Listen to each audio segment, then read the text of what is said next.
करुणा, इतनी दया, इतना वात्सल्य भगवान ने देवताओं पर निछावर नहीं किया जो दैत्यों पर किया। इन्हीं के वंश में आगे चल के महात्मा बलि हुए और बलि पर भी भगवान ने कृपा की। आज मैया ने, अदिति मैया ने पयोव्रत धारण व्रत किया और भगवान ने वामन के रूप में अवतार लिया। बोले वामन भगवान की जय। बलि के यहाँ पहुंचे हैं। सुंदर देवताओं ने अपना अपना सब कुछ उनको प्रदान किया। किसी ने यज्ञोपवीत धारण कराया, किसी ने कमंडल लिया, किसी ने छत्र दिया और महात्मा का सुंदर स्वरूप धारण करके बलि के पास पहुंचे। दानवीर बलि, उस समय में बलि की ऐसी प्रशंसा थी कि जो भी व्यक्ति बलि के पास जाता है कोई लौट के नहीं आता, कोई सबको वह संतुष्ट करते हैं, सबकी याचना को वह पूर्ण करते हैं। आज परमात्मा ने वामन रूप धारण किया है। वामन द्वादशी है, भाद्रपद शुक्ल पक्ष की द्वादशी। उस दिन परमात्मा ने अवतार लिया और भगवान बलि के पास पहुंचे। यज्ञ चल रहा था लेकिन वामन भगवान का दर्शन किया तो समस्त ब्राह्मण और स्वयं बलि भी भगवान के रूप पर मोहित हो गए। भगवान ने सुंदर ने वेद मंत्रों की गान करना प्रारंभ कर दिया। बलि ने कहा, हे भगवान, हे ब्राह्मण, क्या याचना चाहते हो?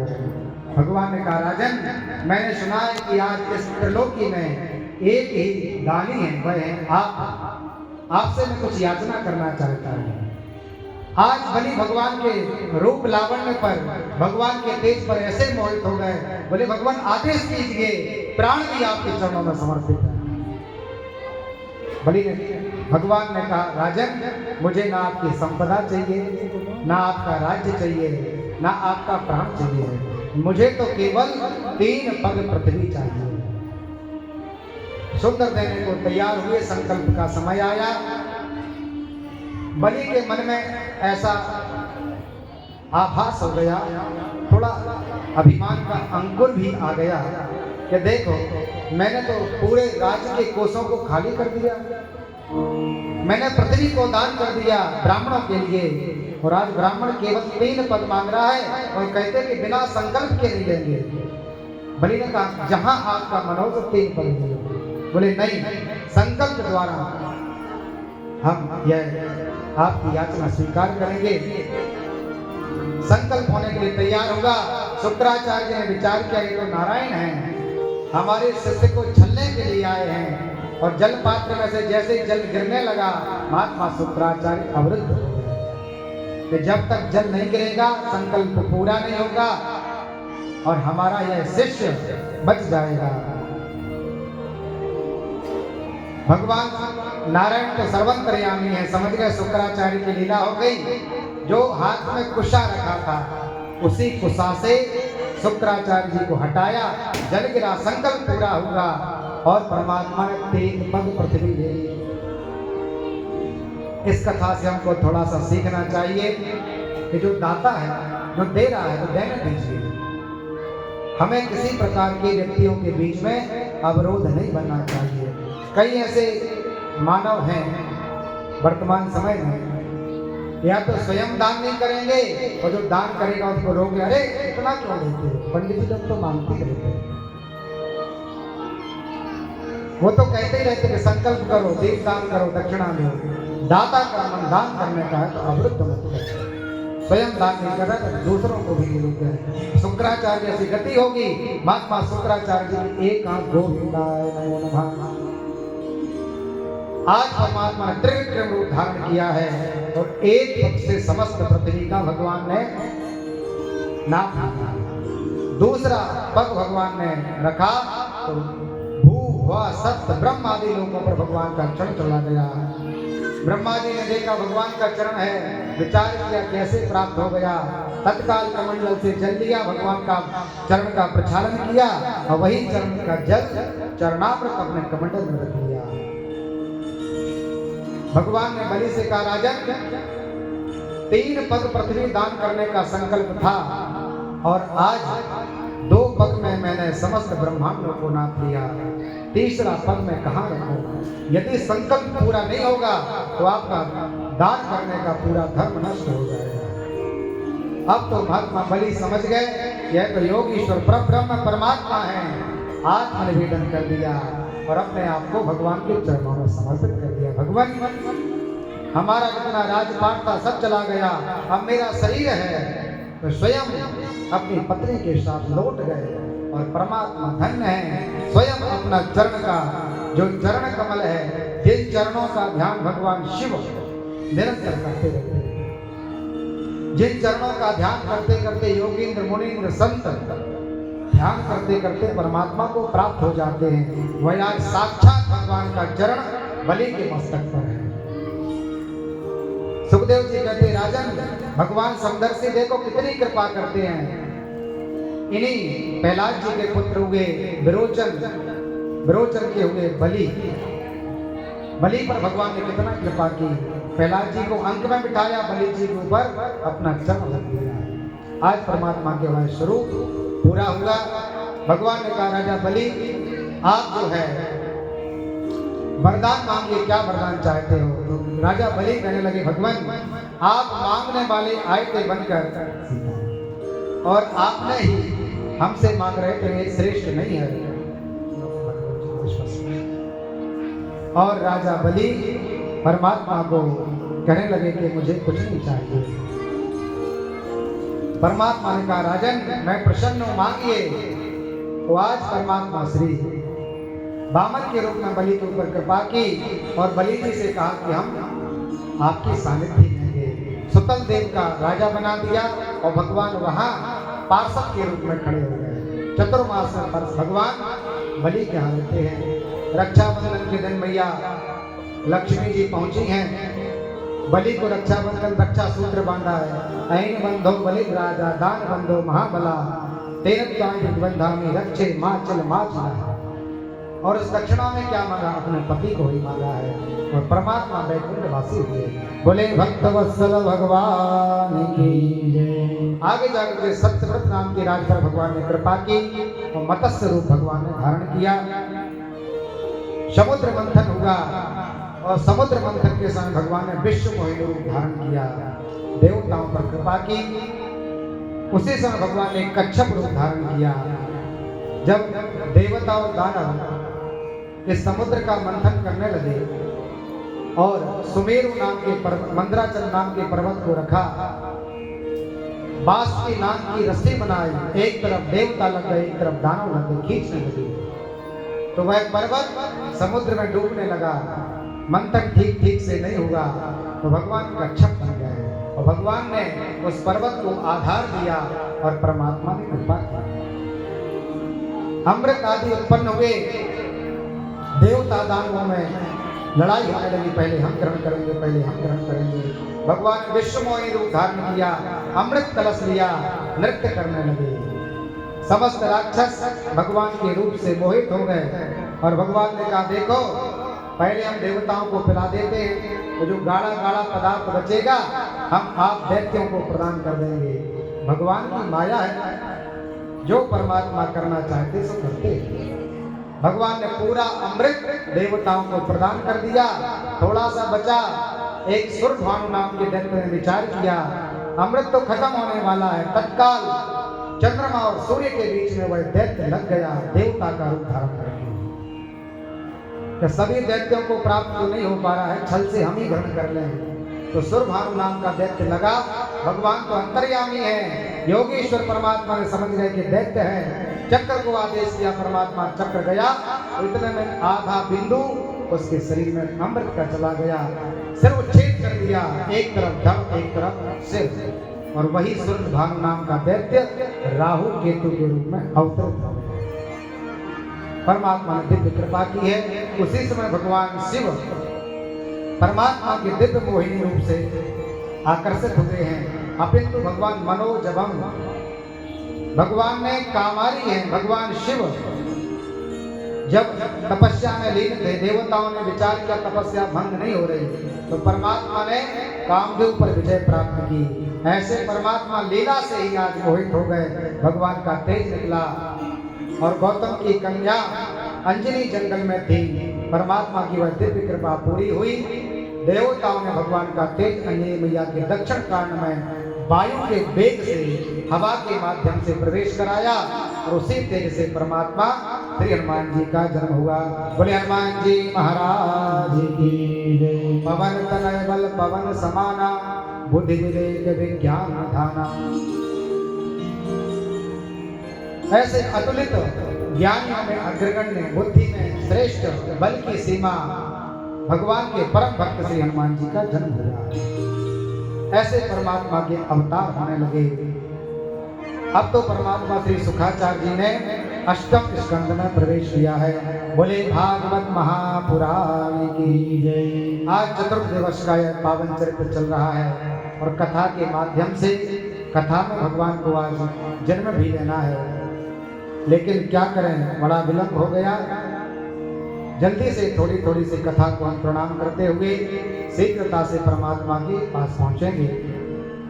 अष्टम स्कंद में गजेंद्र मोक्ष का श्री सुखाचार्य जी ने वर्णन किया कि जब गजेंद्र अपनी परिकरों के साथ एक सरोवर में क्रीड़ा कर रहा था तो एक ग्राही ने उसको पकड़ा और पकड़कर जब अपना आहार बनाने लगा तो पहले गज ने चारों तरफ दृष्टि डाली, अपने परिकरों को सेवा में रखा कि आप रक्षा कीजिए। जब सब गजेंद्र को छोड़कर चले गए तो आत्म प्राण परायण अंतिम समय भगवान नारायण को पुकारा और परमात्मा को पुकारा, हे गोविंद, हे नारायण, अब हमारा कोई सहारा नहीं है। और उपचित सांबुज गर्गाग्रमाह कृच्छन, जब परमात्मा गरुड़ारूढ़ होकर भगवान गजेंद्र के ऊपर कृपा करने के लिए आए तो गजेंद्र ने देखा कि सरोवर में एक कमल खिला था। तो गजेंद्र ने विचार किया परमात्मा को अर्पण करने के लिए कोई साधन नहीं है, वही पुष्प उखाड़ा और भगवान के श्री चरणों में रख दिया। परमात्मा ने ग्राह का उद्धार किया, गजेंद्र के ऊपर कृपा की। एक पूर्व चरित्र में हुहू नाम का एक गंधर्व था और एक ब्राह्मण थे। हुहू नाम के गंधर्व ने ब्राह्मण का अपराध किया क्योंकि उनकी अलकावली ठीक ठाक नहीं थी। ब्राह्मण का रूप ठीक नहीं था, गंधर्व परम सुंदर था। हुहू नाम का गंधर्व त्रिकूट पर्वत पर ब्राह्मण को देखा तो हंसने लगा। ब्राह्मण ने श्राप दिया, जाओ तुम ग्राह बन जाओ। वही ग्राह आज परमात्मा का स्पर्श पाकर परम धाम को प्राप्त हुआ। अष्टम स्कंद को प्रणाम करते हैं और नवम स्कंद में प्रवेश करते हैं। बोले भागवत महापुराण की जय। परमात्मा नारायण के नाभि कमल से ब्रह्मा जी के पुत्र हुए महात्मा मरीचि के हुए कश्यप के पुत्र हुए विवस्वान।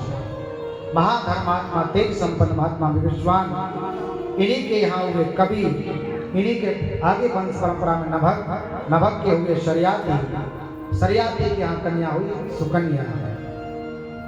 चमन ऋषि के साथ उनका विवाह हुआ। बड़ा पवित्र एक आख्यान है। वृद्धि करेंगे तो समय का अतिक्रमण हो जाएगा। शरियाती जी अपनी कन्या को लेकर जंगल पहुंचे घूमने के लिए। चमन महात्मा ध्यान में थे। एक बमीठा बन गया था, चारों तरफ से मिट्टी जम गई थी। महात्मा चमन के ऊपर से केवल नेत्र खोले थे तो ज्योति दिख रही थी। शरियाती की कन्या सुकन्या ने विचार किया, देखना चाहिए क्या है। एक तेज कांटों को लिया और महात्मा की आंखों में प्रवेश करा दिया। आंखों से रक्त निकलने लगा। चमन जी क्रोध में आ गए और सभी के मल मूत्र आदि श्वास के छिद्र बंद कर दिए। सब पीड़ित हो गए। शरियाती के पास पहुंचे। शरियाती जी ने कहा किसी ने अपराध किया है। कन्या कहने लगी, भगवान मुझसे अपराध बन गया। सब चमन महात्मा के पास पहुंचे।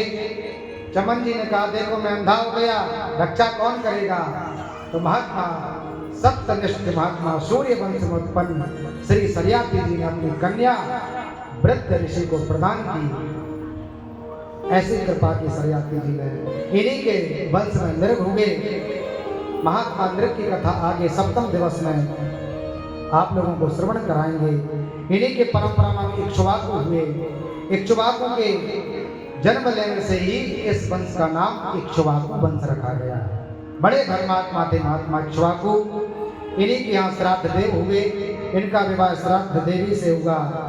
इनकी कामना थी कि पुत्र जन्म हो, लेकिन इला नाम की पुत्री हुई। वशिष्ठ जी ने अपने तेज से और कन्या को ही पुत्र बना दिया। धन्य है सनातन धर्म। आज जो डॉक्टर शल्य क्रिया वगैरह करते हैं, ऑपरेशन करते हैं, वशिष्ठ जी ने देखो कब सूर्य वंश में महात्मा श्राद्ध देव के यहाँ इला नाम की कन्या को सुधुम्न नाम के पुत्र में बदल दिया। ऐसी कृपा की है। इन्हीं वंश में आगे नाभाग हुए। नाभाग के हुए महात्मा अम्बरीश। बड़ा सुंदर चरित्र है महात्मा अम्बरीश का। एकादशी व्रत परायण, दुर्वासा पर कृपा की है और अम्बरीश को हम सब प्रणाम करते हैं। इन्हीं के वंश परंपरा में महात्मा युवनाश हुए। युवनाश को यहाँ पुत्र उत्पन्न नहीं हो रहे थे, तो महात्मा वशिष्ठ जी ने कहा कि आप यज्ञ करिए। सूर्य वंश के पुरोहित हैं महात्मा वशिष्ठ। यज्ञ किया और एक कलश में अभिमंत्रित करके जल रखा गया। राजन, इस जल को आप अपनी पत्नी को प्रदान करेंगे तो श्रेष्ठ पुत्र प्राप्त होगा। राजा को भगवान की गति के कारण ऐसी प्यास लगी। अर्धरात्रि का समय था। महात्मा युवनाश ने वह अभिमंत्रित जल पी लिया और आज राजा गर्भयुक्त हो गया। मंत्र का प्रभाव कभी व्यर्थ नहीं जाता। युवनाश गर्भवत हो गए। बोले क्या करें।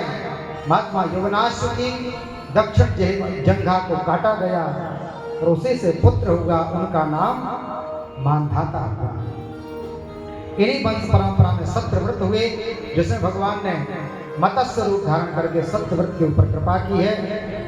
इसी वंश परंपरा में त्रिशंकु के हरिश्चंद्र के रोहित के बाहुक हुए। बाहुक के पुत्र हुए सगर, जिनके यहाँ 60,000 पुत्रों का जन्म हुआ।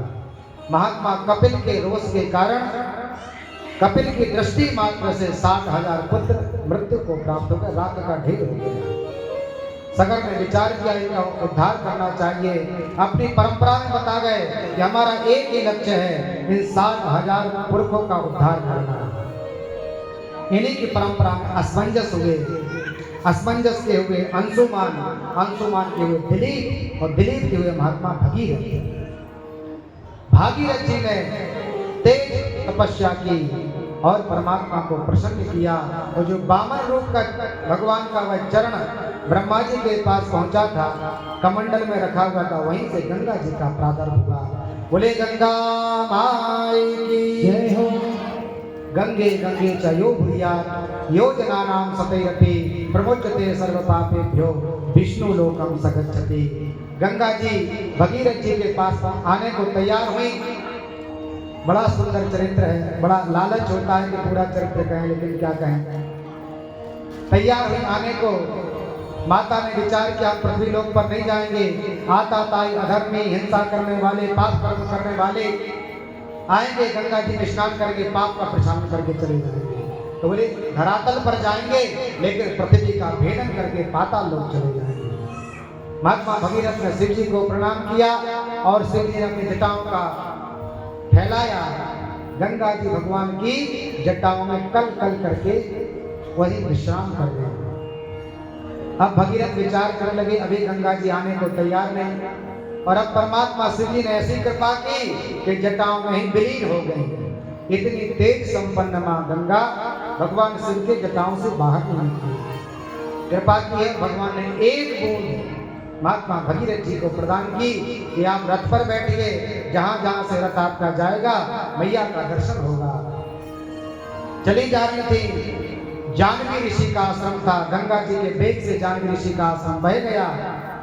ऋषि क्रोधित हो गए। केशवाय नमः, माधवाय नमः, गोविंदाय नमः कह के गंगा जी का पान कर लिया।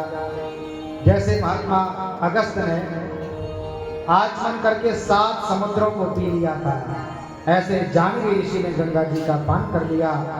भगीरथ जी विचार करने लगे, जब जब कृपा होती है अवरोध आ जाता है। कृपा की और पुनः गंगा जी पहुंची। सगर के 60,000 पुत्रों का उद्धार हुआ।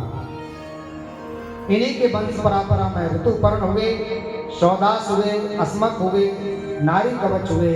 इन्हीं परंपरा में खड़वांग हुए। खड़वांग के दिलीप के महात्मा रघु के यहाँ अज का जन्म हुआ। बड़े तेज संपन्न महात्मा अज बहुत धर्मात्मा थे, प्रतापी थे। कल पीछे बैठे हुए महात्मा जी ने आग्रह किया था कि आप दशरथ जी के जन्म की थोड़ी सी संक्षिप्त कथा सुना देना, तो समय का अतिक्रमण हो रहा है, फिर भी बहुत जल्दी सटीक संक्षिप्त रूप से महात्मा दशरथ जी के जन्म की हम कथा सुनते हैं। आज महात्मा थे, बड़े तेज संपन्न थे। उसी समय रावण का समय था, तो रावण ने विचार किया कि मैंने समस्त राजाओं को जीत लिया, आज महात्मा अज के पास जाते हैं, उनको जीतेंगे। तो अज के पास रावण गया, तो महात्मा अज के समय शिवार्चन कर रहे थे, भगवान शिव का पूजन कर रहे थे। शिव का पूजन करते करते महात्मा रावण ने देखा कि भगवान शिव का पूजन चल रहा है, इस समय प्रहार नहीं करना चाहिए, क्योंकि रावण स्वयं भगवान का शिव भक्त था। उसने क्या लीला देखी कि आज भगवान पूजा करते करते और अभिषेक का जल पीछे की ओर छोड़ दिया।